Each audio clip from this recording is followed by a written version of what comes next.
semua ahli dewan. Baik, Tan Sri Azlan, kestabilan politik telah lama menjadi modal terbaik kepada Malaysia untuk menjana kemakmuran ekonomi. Isnin lalu, Bursa Malaysia FBM KLCI turun ke paras terendah sepanjang 8 tahun dek kemelut politik ini. Namun, alhamdulillah, ia semakin pulih setelah YDPA kita melantik Tun Dr. Mahathir sebagai Perdana Menteri Interim. Adakah peranan yang dimainkan oleh Yang di-Pertuan Agong ini telah menyelamatkan ekonomi Malaysia daripada semakin parah dan memberi keyakinan kepada pelabur? Dan berapa lama keyakinan dalam konteks ekonomi apa yang kita saksikan, mungkin ada mungkin kita seorang tu pening, dia makan Panadol nampak macam sihat sikit. Tetapi saya rasa ada lagi masalah-masalah besar yang kita masih menanti. Ekonomis, saya dan ramai yang terlibat, dalam beberapa bulan yang lepas dan terutama dalam beberapa minggu yang lepas, penumpuan kita adalah coronavirus. Hari ini kita ada satu lagi virus baru datang. Allah. Jadi virus ni kita tak jangka sebenarnya. Mungkin ada dah nampak sikit-sikit lah. Jadi hinggakan orang dah lupa pula coronavirus. COVID-19 dah tak cerita, dia ada a new COVID lah. Someone mesti nak kena investigate di sana lah. Saya tidak melihat pemulihan yang sedikit dalam pasaran dalam bursa itu sebagai pemulihan yang mutlak. Dia bagi ada sedikit keringanan lah. Bila mana institusi Yang Tuan Agong basically comes in dan juga attending it, itu pun dah cukup melegakan. Tetapi isu yang lebih besar, walaupun kita dapat pulihkan ataupun dapat membentuk kerajaan baru, persoalan-persoalan besar ekonomi masih lagi. Sebenarnya sekarang ni kita macam shut off cerita ekonomi. Kita shut off. Saya dengar tadi ucapan ataupun PC Perdana Menteri Interim dan juga beberapa yang cakap berulang kali kata kita seolah-olah tidak kerana kemelut ini kita tak dapat lihat, tak dapat nak menangani isu-isu ekonomi yang sedang melanda. Ini kebetulan juga. Mudah cerita, dalam beberapa minggu yang lepas, Bank Negara melaporkan pertumbuhan ekonomi Malaysia 4.3% berada dalam 10 tahun, tempoh 10 tahun yang terendah. Dan banyak indikator selain yang saya boleh, kalau kita boleh sebutlah, yang terendah, pulangan KWSP terendah, pulangan PNB terendah, pulangan EPL, semuanya terendah belaka lah. Jadi berarti jadi isunya ada sekarang ni bagaimana kita nak pulihkan ni. Satu, bagi saya, pulihkan kerajaan itu satu kemestian yang perlu disegerakan. Kalau tidak diselesaikan dan berlarutan, economically saya merasakan ini akan jadi satu bencana ekonomi. Kalau tidak diselesaikan. Because sekarang kita sedang menyediakan rancangan Malaysia ke-12. Jadi siapa yang nak tengok semua ni? Saya dipahamkan esok akan ada pengumuman rancangan yang isu coronavirus. Dan data-data yang dilaporkan oleh Bank Negara pada sukan keempat itu adalah data sebelum coronavirus.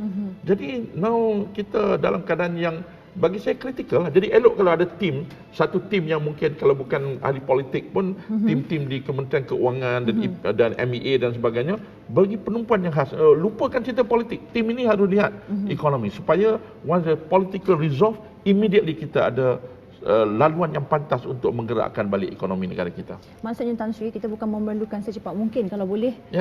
It has to be now. It has to be now. It has to be now. Satu tim yang kemelut politik ni biarlah mereka selesaikan. Dan kita mesti selesaikan ya. Kerana itu bagi saya prasyarat kepada yang kedua. Tetapi kita tak boleh tunggu untuk ini selesaikan. Jadi tim ini harus bergerak seolah-olah tidak ada masalah itu. Hanya menangani isu ekonomi. Jadi berarti once dia pulih, we already have some answers dan dapat bergerak. You remember ekonomi awam ni dia bukan macam Formula 1 yang Kona boleh cepat. Dia macam Titanic.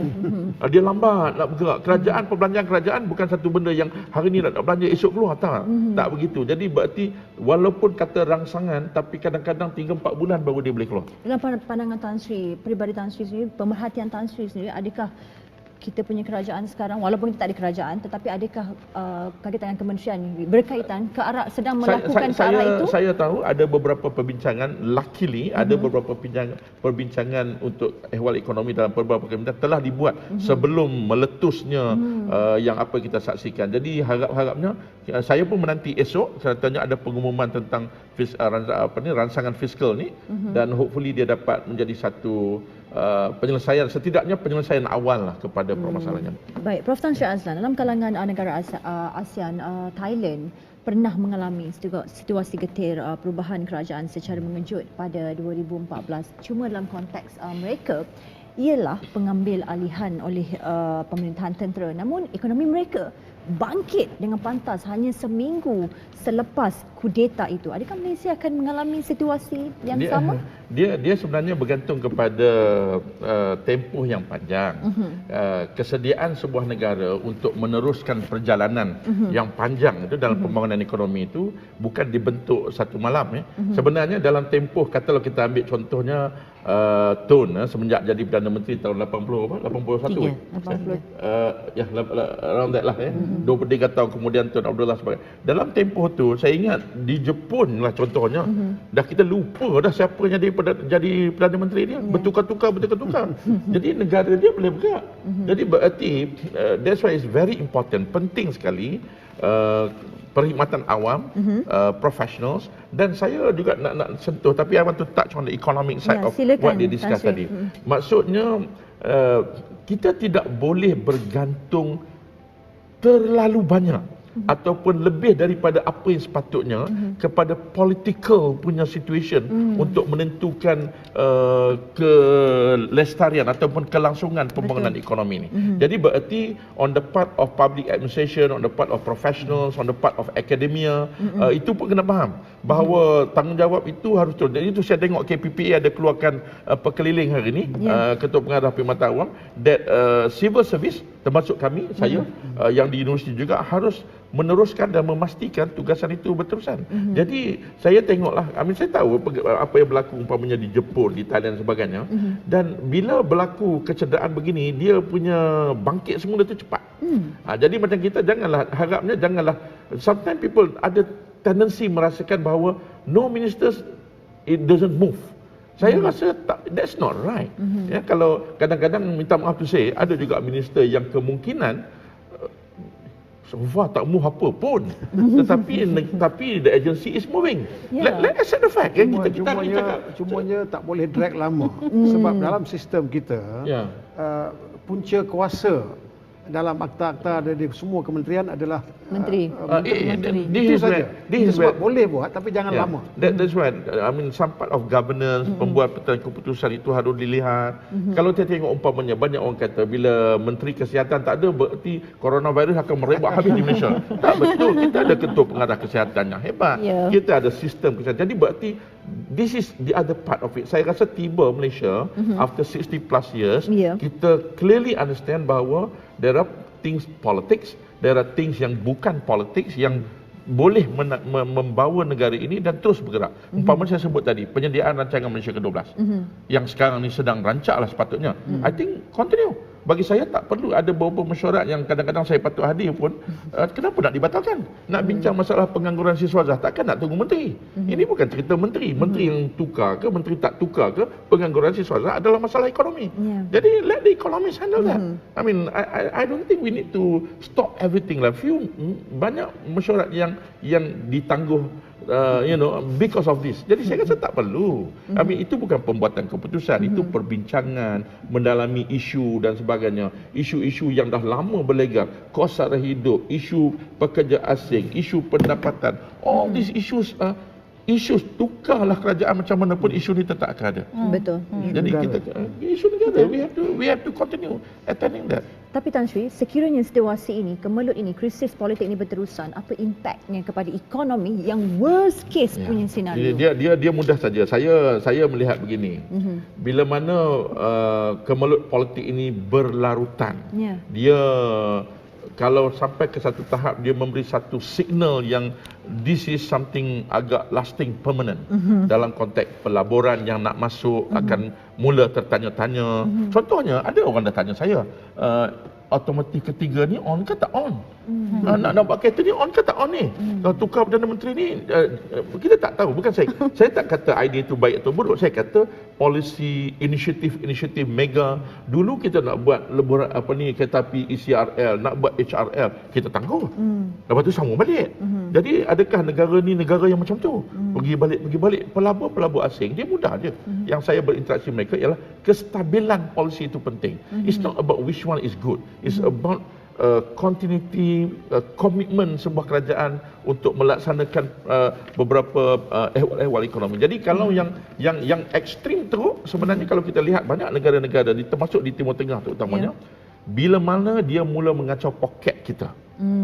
Ini poket ni, saya cakap dengan Datuk Radwan, dah berapa puluh tahun kita kerja dengan kerajaan, tak pernah lagi tak terima gaji ya. Jadi saya kata dalam ekonomi mudah aja. Kalau signal, kalau contohnya lah, saya tengok negara Argentina pernah ada krisis.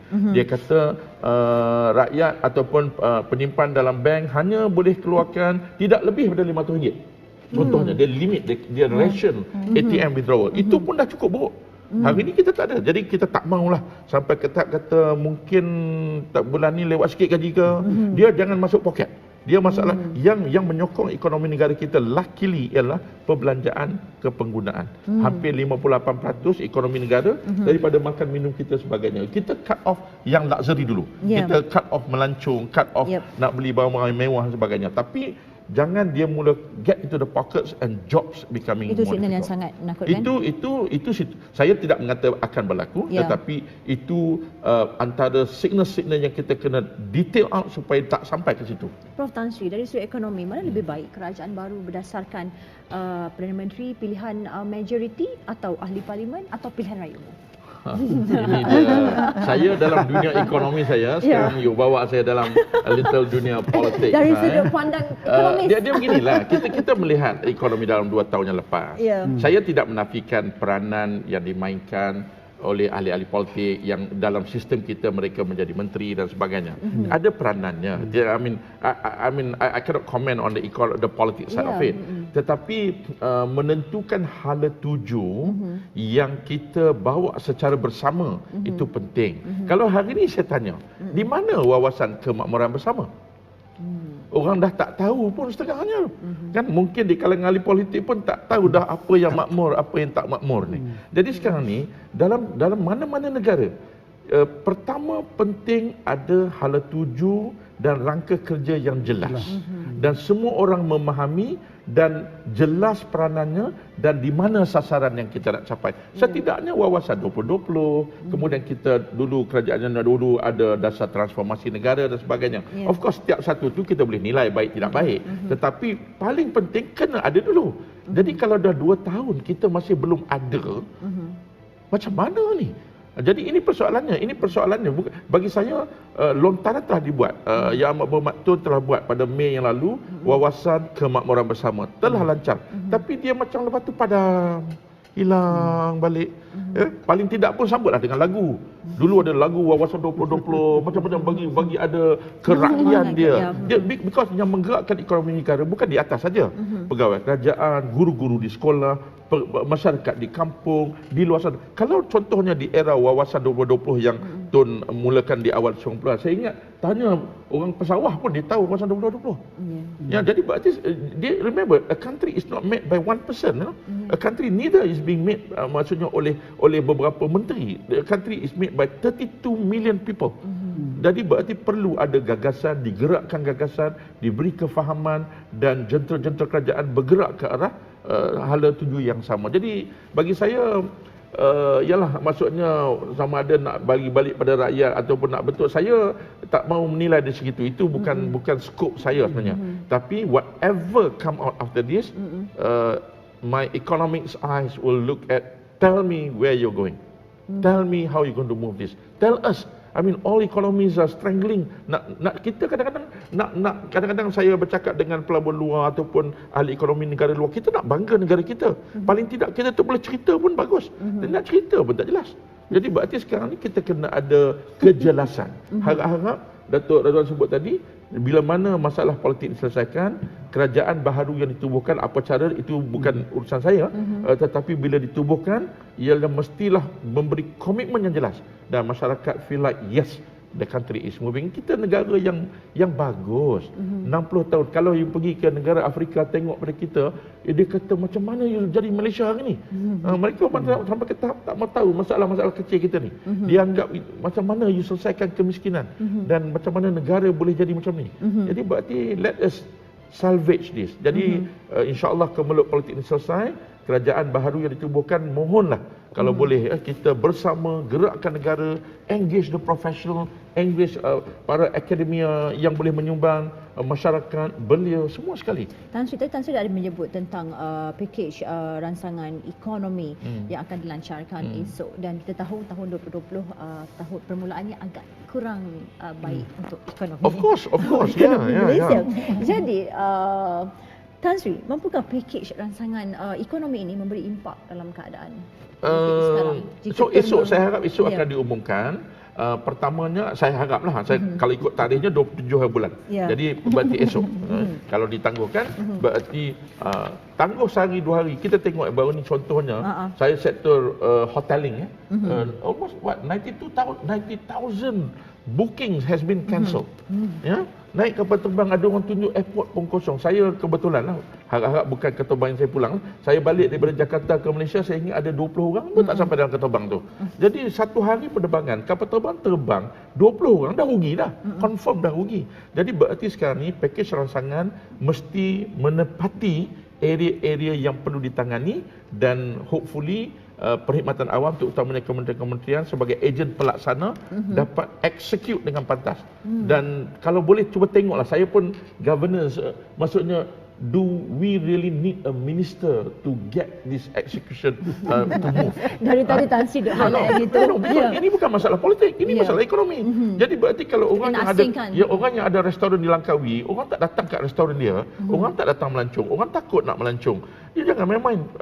Apa kerajaan dekat sini? Dia pekerja dia tak ada ni. Saya dengar ada beberapa orang yang ada bas-bas pelancongan kan. Bas pun tak bergerak dah berapa hari. Jadi berarti these people are actual people on the ground. Dia paying dia money sebagainya. Jadi mungkin di Putrajaya lah, kaki tangan awam, banyak rakan-rakan saya di situ. Kita cari ruang-ruang yang kita boleh execute while these things dicuba diselesaikan. Alhamdulillah, kepada analisis yang kita telah pun sampai di penghujung segmen. Mungkin kita boleh mulakan dengan Tan Sri dulu. Untuk kesimpulan berkenaan perbincangan kita pada malam ini. Bagi saya, sebuah kerajaan bertanggungjawab untuk memastikan kesejahteraan rakyatnya. Begitu bukan cerita politik, itu cerita ekonomi. Maksudnya kesejahteraan, the well-being, kesejahteraan setiap rakyat dan juga firma dan sebagainya adalah satu daripada measures sejauh mana sebuah kerajaan itu berkesan. Kita berhadapan dengan kelembapan ekonomi, kita berhadapan dengan wabak coronavirus, dan saya sebut tadi another new virus, political virus coming into our economy. Saya amat berharap kita dapat memastikan usaha-usaha untuk satu nak mengurangkan kesan ini, satu untuk meneruskan perjalanan negara dapat diteruskan. Dan mungkin ini in a positive way, mungkin ini juga satu test dan peluang kepada sistem pentadbiran awam, kementerian-kementerian dan sebagainya. Let us move on.